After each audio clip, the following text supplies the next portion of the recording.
बिस्मिल्लाहिर्रहमानिर्रहीम। आप देख रहे हैं यूट्यूब चैनल में नकी चांद। पाकिस्तान में कई माह से जो है वो माल आना बाहर से शुरू हो रहा है या नहीं, पाकिस्तान से बाहर जाना माल शुरू हो रहा है या नहीं, ये मोबाइल सनत की स्टोरी आम ज़र्द बयां है। हर शख्स इस मामले में लगा हुआ है कि किसी तरकीब से उसके मामला ठीक हो जाएं, दूसरे के मामला जहन्नम में जाएं। इसी तरह पाकिस्तान में जो इन दिनों मामला तेज़ी से सेटिंग की तरफ जा रहे हैं वो अपनी मिसाल आप है। पाकिस्तान में इससे कबल भी ये सिस्टम चलता था कि लोग एलसी के ज़रिए यानी असम्बलिंग प्लांट का माल भी आता था और बाहर से भी माल मंगवाते थे। अगर क्योंकि असम्बलिंग प्लांट का माल ड्यूटी की अदायगी के बगैर होता था, ये मुकाबलतन दूसरों से बेहतर होता था, सस्ता होता था, और जो लोग ड्यूटी अदा करते थे वो उनको महंगा पड़ता था। और इसकी मिसाल अमली तौर पे कई जगह देखी गई कि बाहर से मंगवाए हुए माल पाकिस्तान में तकरीबन फ़ेल हो गए। गुज़िश्ता दिनों जैसे मैंने गुज़िश्ता साल बताया था, एप्पल के डिस्ट्रीब्यूटर ने इतने कम में माल रिलीज़ किया था कि वो जो हमारे खेपियों ने माल मंगवाया था एप्पल का वो फ़ेल हो गया था और मजबूरन वो कम दाम में बिकने पे नुकसान से बचने के लिए लोगों ने मजबूर कर दिया था एक दूसरे को। ये कहानी एक अलहदा थी। अब इन दिनों जो कहानी चल रही है वो स्टॉक के रुकने की है। उसके मामला जो इत्तला है ये स्नाचिस ने भी दी कि बाहर से जो माल आ रहा है या आ चुका है उसमें करोड़ों का झटका लग जाएगा। उसकी वजह यही है कि उसमें जो कंपनी के लेटर हैं और दीगर चीज़ें हैं वो पूरी नहीं थी।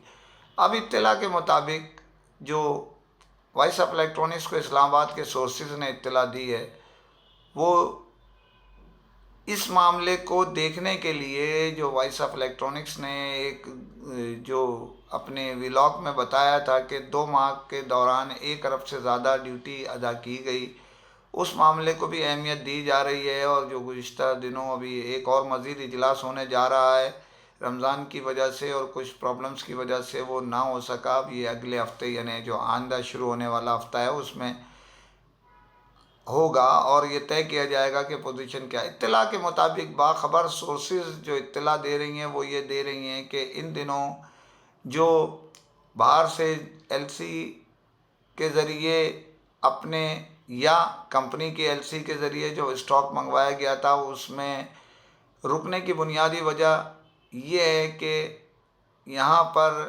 अंडर इनवाइस का बहुत तेज़ी से फ़रोग़ हो रहा था, जिसके सदेबाब के लिए, क्योंकि बेसिकली ये उनका काम नहीं है।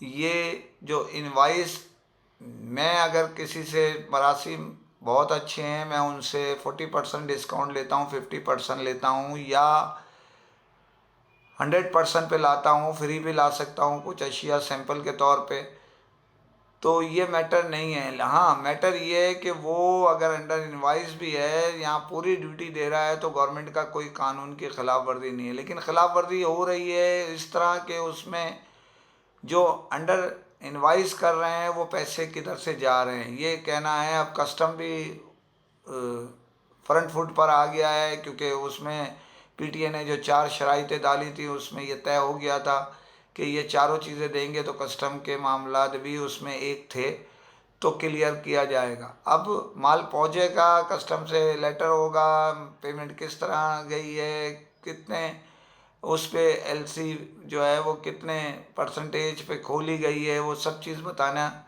ज़रूरी हो गया था। तो अब इत्तला के मुताबिक जो बाखबर ज़राए कह रहे हैं इजलास में ये फ़ैसला किया जा रहा है कि जो कानूनी ज़राए से लाएगा, मतलब कहने का है जो अपनी अंडर इनवाइस करेगा उसके ख़िलाफ़ पर्चा भी एफआईआर भी डाली जाएगी और दीगर मामला भी होंगे। उम्मीद ये की जा रही है अगले हफ्ते से इस पर पाबंदी तकरीबन हटा ली जाएगी।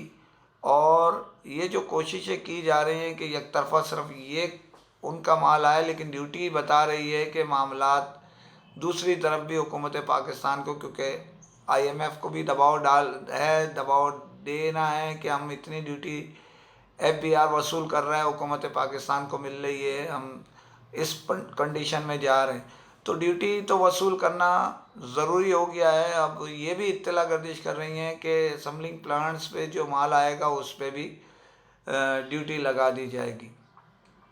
जो नया माल आने वाला है या आ चुका है उसका फ़ैसला भी मतवक्को है, अगले हफ्ते तक उनको भी क्लियर किए जाने के इम्कान है। जो माल स्टॉक रह गया उसकी वजह वो तो डम हो जाएगा, हुकूमत को कोई फ़ायदा नहीं है, जुर्माना लगा के दीगर चीज़ें दे के उसको रिलीज़ करने का प्रोग्राम ज़ेर गौर है। होता है या नहीं ये अगले हफ्ते आपके सामने आ जाएगा। लेकिन इन सब चीज़ों के बावजूद एक बात मैं आपको कह रहा हूँ कि जो असम्बलिंग प्लांट्स जो मालकान हैं, ख़ास तौर पे जो इदारे की तरफ से चाइनीज़ ब्रांड या दीगर उससे काम कर रहे हैं, उन्होंने अपने जो सिस्टम बनाया है वो 365 दिन क्रेडिट का, इसकी स्टोरी कल मैं आपको तफसीली दूंगा कि असल इस हक़ाइक़ हैं क्या इसके अंदर और वजूहात क्या बन रही हैं जो ये इसमें ज़रूरी समझ रहे हैं 365 दिन का क्रेडिट, और वो क्या वजूहात है। तो बहरहाल खबर आज की मौजू ये नहीं है, आज का मौजू ये है कि स्टॉक जो फंसा हुआ है वो और आइंदा आने वाला स्टॉक रिलीज़ होगा या नहीं, तो मैं आपको बताता चलूँ अगले हफ्ते फ़ैसला हो जाएगा। जो स्टॉक आना है, जो माल फंस गया है वो भी क्लियर होगा और मज़ीद स्टॉक भी कानूनी तौर पे जो अंडर इनवाइस के बगैर माल मंगवाएंगे वो पूरा होगा। जाने से पहले फिर आपसे अपील है, चैनल सब्सक्राइब कीजिए। फ़ी अमान अल्लाह।